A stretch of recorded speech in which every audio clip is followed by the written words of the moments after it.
السلام عليكم ورحمة الله وبركاته، اللهم صل وسلم وبارك على سيدنا محمد. كل سنة وانتم طيبين. النهارده هنعمل ميدالية فانوس رمضان سهلة جدا نهدي بيها قرايبنا واصحابنا وحبايبنا بأبسط الإمكانيات ونعملها بنفسنا. احنا جبنا خيط صياد وجبنا خرز كريستال أو بلاستيك وجبنا ميداليات. الأول بنجيب الفتلة ونربط فيها في أول خالص 6 خرزات. احنا كل دايرة بتتكون من 6 خرزات وكلهم هيرتبطوا ببعض بالشكل زي ما هوريكم دلوقتي. لكن في الأول هم 6 وبنربطهم مع بعض كويس جدا، وأهم حاجة الربطات تبقى جامدة علشان ما يتفكش مننا بعد ما نشتغلوا. ال6 اللي احنا عملناهم هناخد منهم واحدة في الأرضية، يبقى احنا كده فاضل لنا 5، وهنلضم 5 للدايرة التانية. الفانوس كله هيكون من 6 دوائر. كده خلصنا الاتنين، أخدنا واحدة من الأولانية وربطناها في التانية وكلهم بيبقوا مرتبطين في بعض.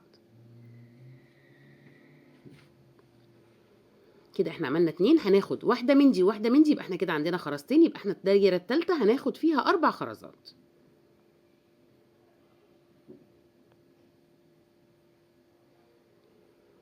هناخدهم ونلضمهم وبرضو هيبقوا مرتبطين بالدايرتين الأولانيين علشان يبقوا جسم واحد متكامل.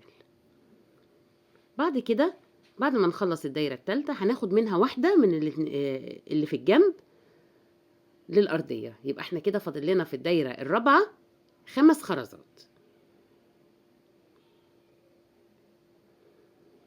هناخد ال5 ونلضمهم بسهولة جدا. أهم حاجة إن تعرفوا مكان الخيط ماشي ازاي ويبقى كله مرتبط ببعضه. ال5 وهندخلها في الخرزة اللي احنا أخدناها منها وهندخل على اللي جنبها، هناخد واحدة تانية من اللي جنبها، يبقى أنا كده معايا خرزة من آخر دايرة الدايرة الرابعة وخرزة من الدايرة التالتة عشان يبقى كله مرتبط ببعضه. يبقى احنا معانا 2، يبقى احنا احتاجنا في الدايرة الخامسة 4 خرزات. احنا كده خلاص قربنا نخلص، فاضل بس الدايرة الأخيرة اللي هنركب فيها الميدالية. زي ما انتوا شايفين بسهولة جامدة قوي، الموضوع مش صعب نهائي وبيبقى حلو جدا، وبتبقى هدية حلوة قوي لكل حبايبكم وكل اصحابكم ان انتوا تدوهم هدية من نفسكم انتوا اللي عاملينها بايدكم، وبتبقى طبعا تكلفة بأقل من نص التكلفة. بعد كده هجيب خرزتين، هو الدايرة هنا اخدنا واحدة وواحدة يبقى اتبقى لنا 4.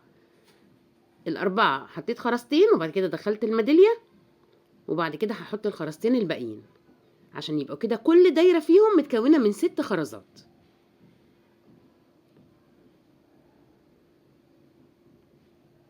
ألضمهم في بعض وألف الخيط حلو جدا بحيث إن هي يبقى ممسوكة وما يبقاش الخيط مرخي مني خالص، يبقى حلو ممسوك كويس ومربوط كويس جدا عشان مش بعد ما نعمل حاجة ترجع تفك مننا.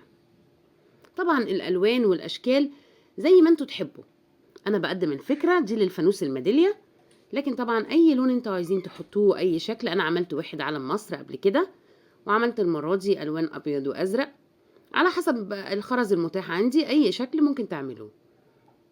بتبقى حاجة حلوة جدا وهدية حلوة قوي. وكل سنة وانتم طيبين. شفتوا الفانوس وجماله، أشكال رائعة وأشكال حلوة جدا.